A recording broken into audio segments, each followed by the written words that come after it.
Café com Compliance conversa agora com a doutora Caroline Rodrigues, ela que é advogada, mestre em Meio Ambiente e Desenvolvimento pela Universidade Federal aqui do Paraná e também palestrante na área de licitações e contratos. Tudo bem, Carol? Tudo bom, Carol.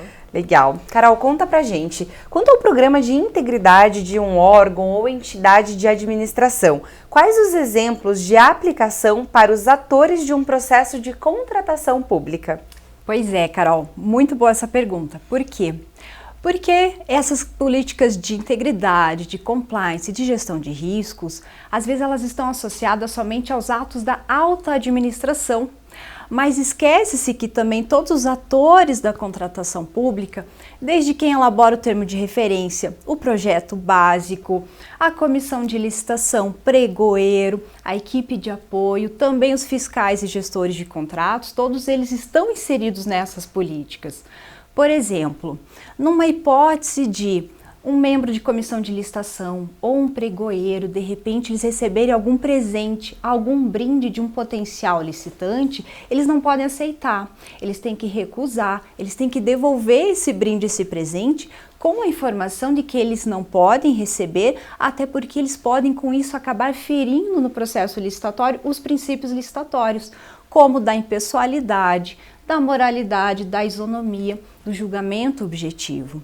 Outros exemplos, de repente alguém ali da comissão de licitação ou quem elabora o termo de referência, o projeto básico, consegue identificar alguma irregularidade, seja no recebimento de algum equipamento que tenha sido licitado ou de repente uma informação que seja sigilosa, como por exemplo, as estatais, o orçamento delas como regra sigiloso.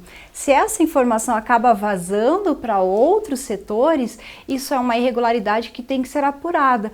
Pode ser então encaminhado uma denúncia para o canal de denúncia ou tem que ser encaminhado para o comitê de ética para a apuração dessas irregularidades.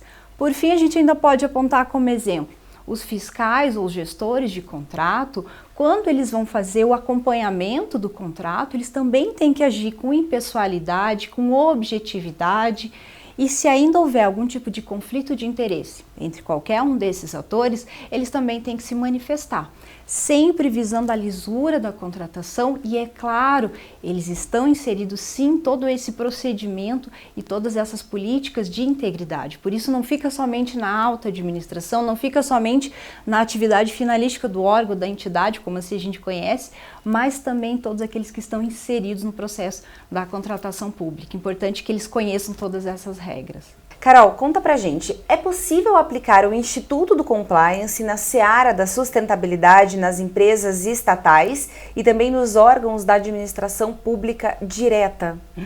Respondo afirmativamente, Carol. Importantíssimo. Essa questão da sustentabilidade hoje, ela está vindo também para os órgãos e para as entidades de administração pública direta, para as estatais, para o Sistema S.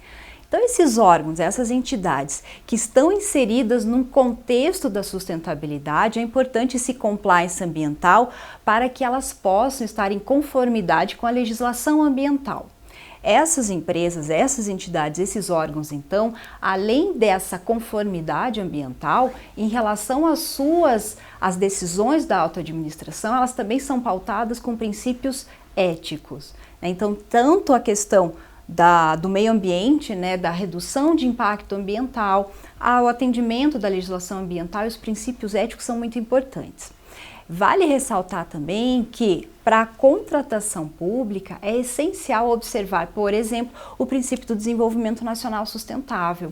Esse princípio, ele foi inserido na Lei 8666, também está na Lei 13.303 e agora no recente decreto do pregão eletrônico na Administração Pública Federal, decreto 10.024, estabeleceu que para as contratações públicas deve ser atendido o princípio do desenvolvimento nacional sustentável. Esse princípio ele tem influência em todas as etapas da contratação, desde a concepção ali do objeto, quando é identificada uma necessidade, até toda a especificação técnica, a licitação, a contratação, o acompanhamento do contrato, todas essas etapas a gente tem que observar esse princípio do desenvolvimento nacional sustentável. É importante também pontuar que a lei das estatais, a Lei 13.303 de 2016, ela estabelece que a vantajosidade das propostas, ela é medida pela avaliação do ciclo de vida do objeto. É outro aspecto ambiental da legislação ambiental incluída nas contratações públicas.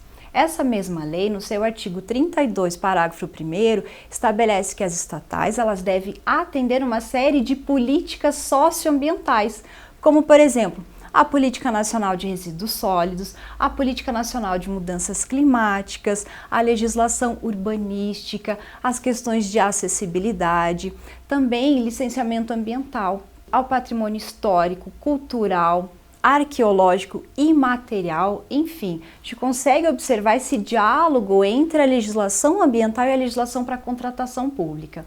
Ou seja, os órgãos e entidades que estão alinhados com políticas de compliance ambiental, além do atendimento à legislação ambiental, eles acabam fomentando uma cultura de sustentabilidade em relação à sua atuação, não somente as ações administrativas, mas também as contratações públicas. Por isso é fundamental também ter o compliance ambiental nos órgãos e entidades da administração pública, Carol. Tá certo, Carol, muito obrigada pela sua participação. Eu que agradeço.